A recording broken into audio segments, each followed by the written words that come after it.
আজকে আমরা প্রবাহিত পর্ব 4 এ এসেছি। আমরা এর আগে পর্ব 1, পর্ব 2, পর্ব 3 দেখো পর্ব 1 এ আমরা যেগুলো পড়ে এসেছিলাম প্রবাহিত সম্পর্কে কিছু সংজ্ঞা। পর্ব 2 এ আমরা যেটা এসেছিলাম সেটা ওহমের সূত্র। পর্ব 3 তে যেটা আমরা এসেছিলাম সেটা ওহমের সূত্র বিষয়ক কিছু সমস্যা। আজকে পর্ব 4 এ আমরা আসব তড়িৎ প্রবাহের তাপীয় ফল সংক্রান্ত জুলের সূত্র বিষয়ে আলোচনা। তোমাদেরকে বারবার বলবো এই তড়িৎ প্রবাহের তাপীয় ফল পর্বটা পড়ার আগে অবশ্যই কিন্তু পর্ব 1, পর্ব 2, পর্ব 3 একটু ভালো করে পড়ে নেবে, কারণ আমাদের এই প্রবাহী তড়িৎ প্রথম থেকে শেষ পর্যন্ত প্রত্যেকটা রাশি এবং প্রত্যেকটা সমস্যার মধ্যে একটা সুসম্পর্ক রয়েছে। যদি আমরা আগের ধাপগুলো না পড়ি তাহলে পরের ধাপগুলো পড়তে গিয়ে আমাদের বুঝতে অসুবিধা হবে। যাই হোক, আশা করি তোমরা প্রত্যেকে পড়বে। যদি পড়তে গিয়ে সমস্যা আসে অবশ্যই যোগাযোগ করার চেষ্টা করবে। পর্ব 4 এ যেটা আমরা পড়ছি সেটা হচ্ছে তড়িৎ প্রবাহের তাপীয় ফল। এই যে রাশি নামটা আমি লিখেছি হেডলাইন, এখান থেকে যদি তোমরা একটু চিন্তা করো তাহলে দেখতে পারবে যে যখন কোনো পরিবাহের মধ্য দিয়ে আমরা তড়িৎ প্রবাহিত করি, সেই তড়িৎ প্রবাহের ফলে তাপ শক্তি উৎপন্ন হয়। সেই তাপ শক্তি উৎপন্ন কাজে লাগিয়ে আমরা আমাদের প্রাত্যহিক জীবনে বহু ব্যবহৃত বৈদ্যুতিক সরঞ্জাম তৈরি করি। তার উদাহরণগুলো পরে আসছি। তা প্রথমে দেখো আমাদের বিজ্ঞানী জুলের নামটা আমরা পেয়েছিলাম তাপ ও তাপমাত্রা করতে গিয়ে, সেখানে জুল তুলাঙ্ক তাপ ও কার্য পরস্পরের সমানুপাতিক এই রাশি পড়তে গিয়ে বিজ্ঞানী জুলের নামটা কিন্তু আমরা পেয়েছিলাম। সেখানে বিজ্ঞানী আমাদের বারবার দেখিয়েছিলেন যে কিছু পরিমাণ কার্যের ফলে কিছু পরিমাণ তাপ উৎপন্ন হয়, যতটুকু কাজ করি সেই কাজের ফলে ততটুকুই তাপ উৎপন্ন হয়, পক্ষান্তরে যে পরিমাণ তাপ দেব সেই পরিমাণে আমরা কিন্তু কার্য করব। তিনি এই সূত্র প্রকাশ করতে গিয়ে তড়িৎ প্রবাহ সম্পর্কিত যে কিছু রাশিগুলো নিয়ে প্রকাশ করেছে। সেখানে দেখো আমরা তার সূত্রকে তিনটে ভাগে ভাগ করেছি। প্রথমটার নাম দিয়েছি প্রবাহ মাত্রা সূত্র, দ্বিতীয় নাম দিয়েছি আমরা রোধের সূত্র, তৃতীয় দিয়েছি আমরা সময়ের সূত্র। আমরা কি পেলাম? তিনি তড়িৎ প্রবাহের ফলে উৎপন্ন রোধ এবং কত সময় ধরে তড়িৎটা প্রবাহিত হচ্ছে তার উপর ভিত্তি করে আমরা কতটা পরিমাণ তাপ পাবো এটা সূত্র আকারে প্রকাশ করলে আমরা এখানে উৎপন্ন তাপকে ইংরেজি H অক্ষর দ্বারা, তড়িৎ প্রবাহকে I অক্ষর দ্বারা, রোধকে আমরা R অক্ষর দ্বারা এবং সময়কে আমরা T অক্ষর দ্বারা প্রকাশ করেছি। বিজ্ঞানী জুলের সূত্র অনুসারে কি দেখা গেল, যদি আমরা রোধ এবং সময়ের পরিবর্তন না করি, এই দুটোকে আমরা একই রেখে দিই, তাহলে তড়িৎ প্রবাহের ফলে যে তাপটা উৎপন্ন হবে সেটা প্রবাহ মাত্রার বর্গের সমানুপাতিক। মানে এই যে 2 অ্যাম্পিয়ার এখানে রোধ পাঠায়, প্রবাহ মাত্রা পাঠায়, তাহলে দেখো 2 এর স্কয়ার 4, উৎপন্ন তাপ আমাদের করতে হবে 4 ক্যালোরি। যদি আমি 3 পাঠাই তাহলে 3 তার স্কয়ার মানে 9, যদি 4 পাঠাই 4 তার স্কয়ার মানে 16। মানে যে পরিমাণ তড়িৎটা প্রবাহিত করব তার যে বর্গ সেই অনুসারে তাপটার সঙ্গে সমানুপাতিক কি হবে, পরিবর্তিত হবে। দ্বিতীয় তিনি কি বললেন, যদি আমরা তড়িৎ প্রবাহের পরিমাণ এবং সময় যদি আমরা পরিবর্তন না করি তাহলে যে রোধ উৎপন্ন হবে সেই রোধটা সময়ের সঙ্গে সমানুপাতিক। যদি 2 ওহম রোধ উৎপন্ন হয় তাহলে উৎপন্ন তাপ 2 ক্যালোরি হবে। যদি 5 ওহম রোধ উৎপন্ন হয় উৎপন্ন তাপ কত হবে, 5 ক্যালোরি। তিনি তৃতীয় সূত্রে কি বললেন, এবার তিনি রোধটা পরিবর্তন করলেন এবং তিনি প্রবাহ মাত্রাটাকে পরিবর্তন করলেন না। যদি রোধ এবং প্রবাহ মাত্রাকে তিনি স্থির রেখে দেন তাহলে তিনি দেখলেন যে আমি কত সময় ধরে তড়িৎটা প্রবাহিত করলাম সেই সময়ের সঙ্গে উৎপন্ন তাপ কিন্তু কি হবে, সমানুপাতে পরিবর্তিত হবে। তাহলে দেখা গেল যদি আমরা প্রবাহ মাত্রা, রোধ এবং সময় তিনটাকে আমরা পরিবর্তন করি তাহলে কি করবে, তিনটাকে পরিবর্তন ঘটলে এই তিনটা পরিবর্তনের ফলে আমরা যদি 1 2 3 তিনটে সূত্রকে একসঙ্গে নিয়ে আসি তাহলে আমরা কি লিখতে পারি, উৎপন্ন তাপ H সমানুপাত I স্কয়ার RT। বারবার আমরা বলেছি যে ভৌত বিজ্ঞানে আমরা কোনো গাণিতিক সমস্যা সমাধান করতে গেলে যদি আমরা এই আনুপাতিক চিহ্নটাকে রেখে দেই তাহলে কিন্তু সমস্যার সমাধান করা সম্ভব হয় না। ওই জন্য এটাকে আমরা কি করি, ইকুয়াল বা সমান চিহ্নে নিয়ে এসে একটা ধ্রুবক নিয়ে আসি। আমি ঠিক সেই বিজ্ঞানীর একাংশ তাই বলেছে। এখানে দেখো H varies I square RT, তাকে আমি কি লিখলাম H equal to I square RT by J। এই যেটা তাহলে কি, যেটা আমি আগে বলেছি তাপ ও কার্যের সম্পর্ক পড়তে গিয়ে বিজ্ঞানী জুল আমাদের যে তাপের যান্ত্রিক তুলাঙ্ক তাকে J অক্ষর দ্বারা প্রকাশ করেছিলেন। যেহেতু এখানে তাপ উৎপন্ন হচ্ছে, এই তাপ উৎপন্ন হওয়ার ফলেও কিন্তু আমি এখানে দেখো ধ্রুবকটাকে J দিয়ে প্রকাশ করেছি।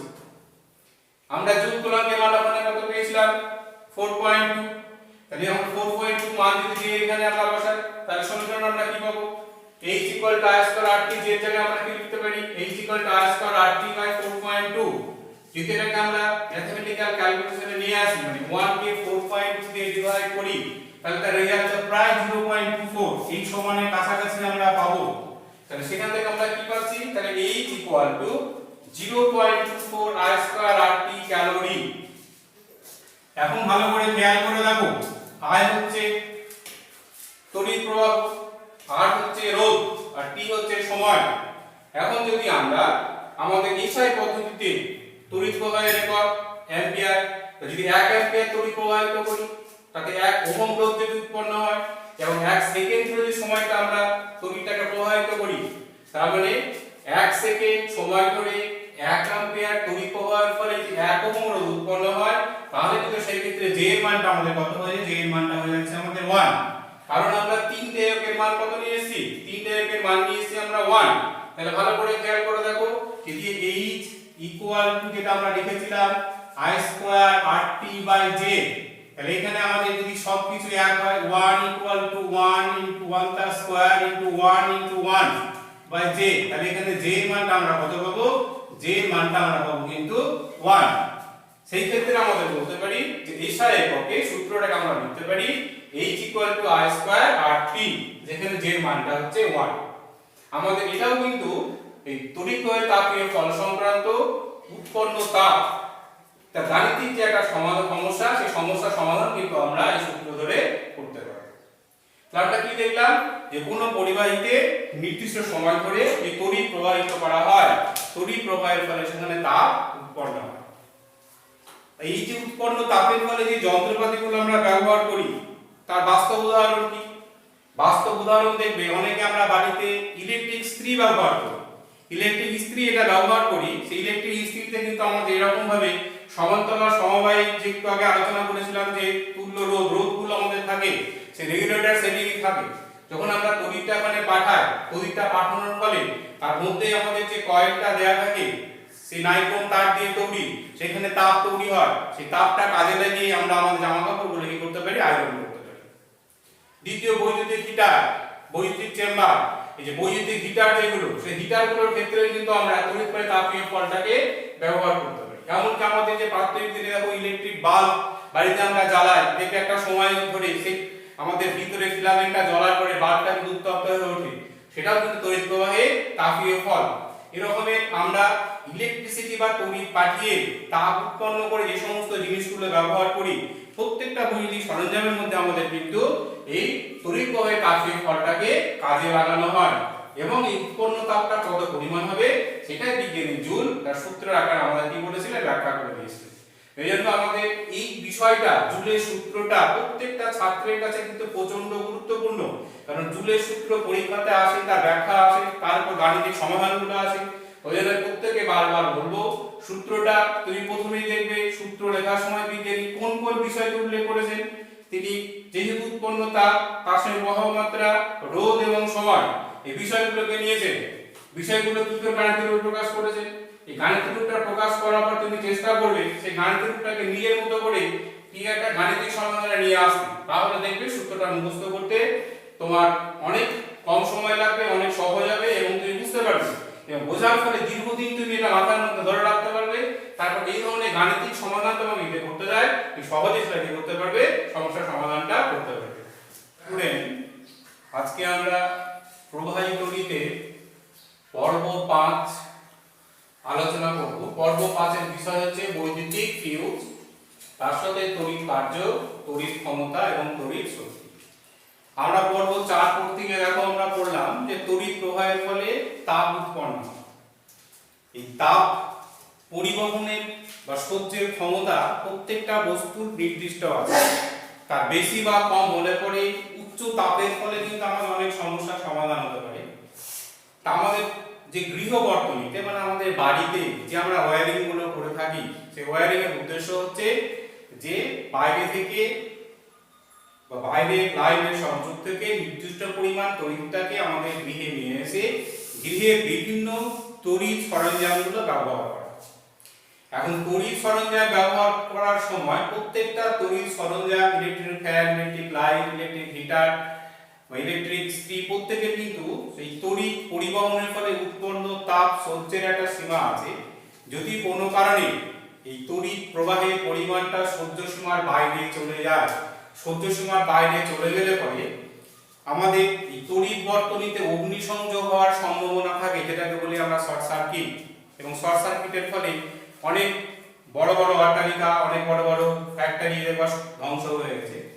যাতে সেই শর্ট সার্কিট না হয় বা শর্ট সার্কিটের ফলে যদি গৃহ বর্তনীতে অগ্নিসংযোগ না ঘটে, ওই জন্য আমরা আমাদের ওই পরিবাহী লাইনের সঙ্গে আমরা ফিউজ তার বলে একটা জিনিস, তারকে আমরা ব্যবহার করি, যাকে আমরা সবাই বলি ফিউজ।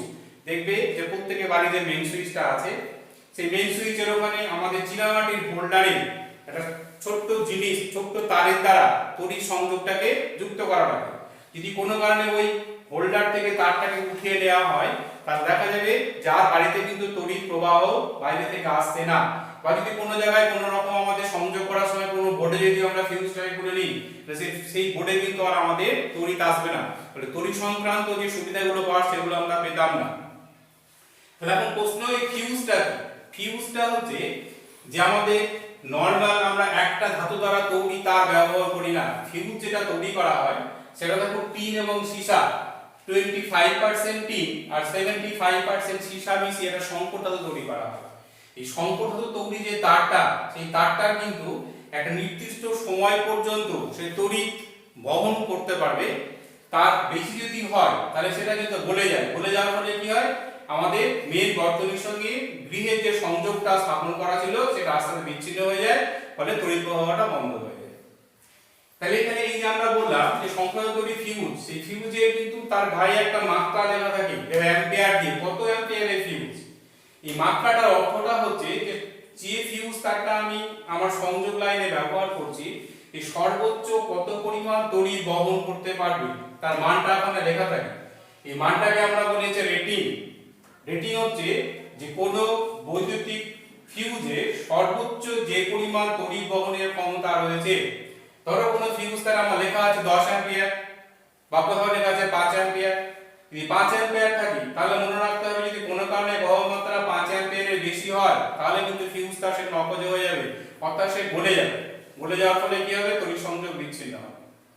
যদি 10 অ্যাম্পিয়ার লেখা থাকে তাহলে সর্বোচ্চ তার তড়িৎ পরিবহন ক্ষমতা হবে 10 অ্যাম্পিয়ার। তাহলে তড়িৎ পরিবহনের মাত্রা কতটা, সেই মাত্রাটা, সেই সহ্য সীমাটাকে বলি আমরা ফিউজ তার রেটিং। তাহলে ফিউজ তারের এই যে রেটিং থেকে আমরা কি বলতে পারি, তার একটা বৈশিষ্ট্য আমরা কি পেলাম, এটার হচ্ছে রোধাঙ্ক বেশি, গলনাঙ্ক কম। মানে সে সর্বোচ্চ পরিমাণ রোধাঙ্কে কার্যকরী হবে, কিন্তু প্রবাহ মাত্রা যদি তার সহ্য সীমার বাইরে চলে যায় তাহলে সে আস্তে আস্তে গলে যাবে। এখন আমরা এই তারটা কেন ব্যবহার করি?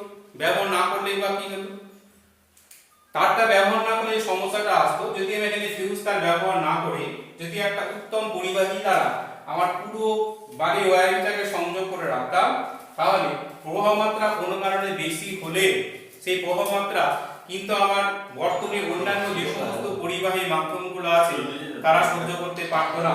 ফলে কি হতো, টোটাল যে আমাদের গৃহ বর্তনীর যে ওয়্যারিং সিস্টেমটা আছে সেই সিস্টেমটা আস্তে আস্তে নষ্ট হয়ে পুড়ে যেত, দুর্ঘটনা ঘটার সম্ভাবনাটা থাকতো। যাতে কোনো কারণে প্রবাহ মাত্রা বেড়ে গেলেও দুর্ঘটনা না ঘটে, এই দুর্ঘটনা থেকে বাঁচার জন্য কিন্তু আমরা ফিউজ তারটা ব্যবহার করি। কারণ ফিউজ তার গলে গিয়ে সেই অতিরিক্ত বা উচ্চ পরিমাণ প্রবাহ মাত্রা থেকে আমাদেরকে বাঁচিয়ে দেয়।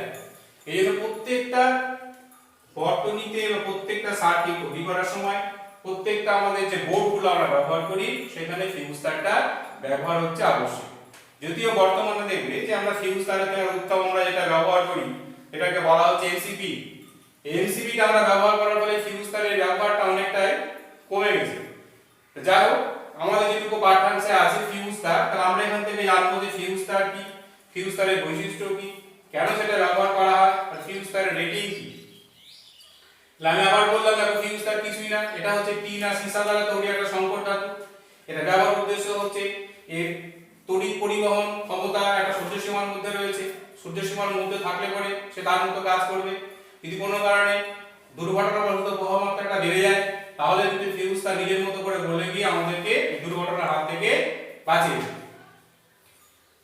এবার দ্বিতীয় যে জায়গাটা আমরা আজকে পর্বে আসবো সেটা হচ্ছে যে আমরা এই তড়িৎ যে ক্ষমতা, যে তড়িৎ যে আমরা প্রবাহটা করছি, তড়িৎ যে শক্তি, সেই শক্তির ফলে আমরা কি পাচ্ছি, কার্য পাচ্ছি, কার্য বিনিময়ে ক্ষমতা পাচ্ছি, ক্ষমতা বিনিময়ে আমরা শক্তি পাচ্ছি।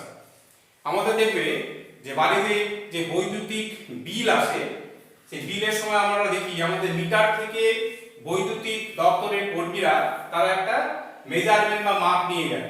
আমরা কত পরিমাণ তড়িৎ বাড়িতে ব্যবহার করছি সে টোটাল পরিমাণটা কিন্তু আমাদের যে মিটার নামক একটা বস্তু বসানো আছে, সেই মিটারে কিন্তু মানটা আমাদের উঠে যাচ্ছে। সেই মান থেকে তারা হিসাব করে আমাদের কাছ থেকে এই তড়িৎ ব্যবহারের খরচটাকে নিয়ে নেয়। তড়িতের পরিমাণটা কি করে কিভাবে করা হয়, যেহেতু তড়িৎ একটা শক্তি, শক্তির বিনিময়ে আমরা কি পাবো, দেখো শক্তির বিনিময়ে কার্য পাবো। কার্যটা আমরা কি করে পাই, আমাদের যে বিভব প্রভেদ, দুই বিভব প্রভেদ বিশিষ্ট মধ্য দিয়ে কত পরিমাণ তড়িৎ কত সময় ধরে আমরা পাঠাচ্ছি, তার যে মোট পরিমাণটা, সেই পরিমাণটাকে বলছি আমরা কার্য। আমরা ক্ষমতা থেকে কি পেয়েছিলাম, ক্ষমতা ইকুয়াল টু কার্য বাই সময়, একই সূত্র। সেখান থেকে আমরা কি লিখতে পারি, যে পরিমাণ তার একটি কার্য আমরা পাবো এবং যত সময় ধরে সেই কার্যটা পাবো, তাহলে এই সময় ধরে এই যে কার্য করা যে হার, সেটাকে বলছি আমরা তড়িৎ ক্ষমতা। তাহলে তড়িৎ ক্ষমতা ইকুয়াল টু তার একটি কার্য বাই সময়। এই তড়িৎ ক্ষমতাটাকে আমরা সাধারণত ওয়াট নামক এককে প্রকাশ করি। ওয়াট হচ্ছে আমাদের সাধারণত ব্যবহারিক একক। এই ওয়াটকে আমরা আর যখন বেশি বেশি ক্ষেত্রে, বৃহত্তর ক্ষেত্রে আমরা বৈদ্যুতিক ক্ষমতাটাকে কাজে লাগাই, তখন তাকে আমরা কিলোওয়াট, মেগাওয়াট, গিগাওয়াট বৃহত্তর একক দিয়ে আমরা প্রকাশ করি। তাহলে দেখো ক্ষমতার বিনিময়ে আমরা যে কার্য করার সামর্থ্য লাভ পাচ্ছি তাকে আমরা বলছি শক্তি। তাহলে আমরা কি পরিমাণ শক্তি পাচ্ছি, তার বিনিময়ে কি করে বিদ্যুৎটাকে আমরা ব্যবহার করছি, সেটাকে আমরা কি করি, মোট যে তড়িৎ ক্ষমতাটা আমরা পেলাম, কত সময় ধরে সেই ক্ষমতাটাকে আমরা আমাদের কাজে লাগাচ্ছি, তাকে যদি গুণ করি, সেই গুণফলটাকে আমরা কি বলবো, গুণফলটাকে বলবো আমরা তড়িৎ শক্তি। এই তড়িৎ শক্তির পরিমাণটাকে কিন্তু আমরা আমাদের বাণিজ্যিক যে মানে খরচ, সেই খরচ দিয়ে বিল মেটানোর চেষ্টা করি। সেই খরচটাকে আমরা আমাদের শর্টে বলি BOT, board of trade unit, board of trade. দেখো ট্রেড মানে হচ্ছে বাণিজ্য, তাহলে বাণিজ্যিক যে এককটা, তাহলে বিওটি কি, বিওটি শব্দটাকে দেখো আমি এখানে কেডব্লিউ লিখেছি। কেডব্লিউ মিন্স হচ্ছে কিলোওয়াট ঘন্টা, কিলোওয়াট ঘন্টা এই একটা শব্দ। তাহলে আমরা প্রতি 1 ঘন্টায় কত কিলোওয়াট তড়িৎ শক্তি ব্যবহার করছি, সেই তড়িৎ শক্তির পরিমাণটাকে আমরা বিওটি বা বোর্ড অফ ট্রেডিং এ প্রকাশ করি। এবং যখন বৈদ্যুতিক দপ্তরের কর্মীরা আমাদের গৃহে আসে, তখন তারা এখান থেকে দেখে যে কত কিলোওয়াট তড়িৎ আমরা ব্যবহার করেছি, সেই অনুসারে তারা আমাদের কি করেন, একটা খরচের হিসাব দিয়ে যান এবং সেই খরচটাকে আমরা কি করি, খরচটাকে আমরা বিল আকারে সেখানে প্রকাশ করি। এইভাবে আমরা তড়িৎ শক্তিটাকে কাজে লাগাই এবং কাজে লাগিয়ে কত পরিমাণ খরচা করি, তার পরিমাণ ভিত্তিক যে অর্থের দরকার, সেই অর্থটা আমরা দপ্তরে দিয়ে থাকি। এখন যদি আমাকে এরকম ভাবে কোনো গাণিতিক সমস্যা বলে দেয় যে কত সময় ধরে কত অ্যাম্পিয়ার তড়িৎ আমরা ব্যবহার করলাম, তাহলে তার পরিমাণে কতটা বিল বা কতটা পয়সা আমাদেরকে দিতে হবে, তাহলে যদি আমরা এখানে গাণিতিক কার্যের সূত্রটা যদি আমরা করতে পারি, W/VIT, V হচ্ছে এখানে ভোল্ট বিভব প্রভেদ, I হচ্ছে প্রবাহ মাত্রা আর T হচ্ছে সময় বা সেকেন্ড। সেখান থেকে আমরা ক্ষমতাটা বের করতে পারবো। তাহলে আমরা এখানে যে VIT পেলাম, যে VIT/T তাকে সময় দিয়ে আমরা ভাগ করি, তাহলে কি পাচ্ছি, V * I মানে ভোল্ট ইনটু অ্যাম্পিয়ার। ভোল্টকে অ্যাম্পিয়ার দিয়ে গুণ করলে আমরা কি পেয়ে গেলাম, ওয়াট পেয়ে গেলাম। এবার আমরা যদি ওয়াটকে কিলোওয়াটে প্রকাশ করি এবং কিলোওয়াটকে যদি ঘন্টা দিয়ে গুণ করি, তাহলে কিলোওয়াট পার ঘন্টা এই শক্তিটা আমরা বিওটি হিসাবে আমরা পেয়ে যাব।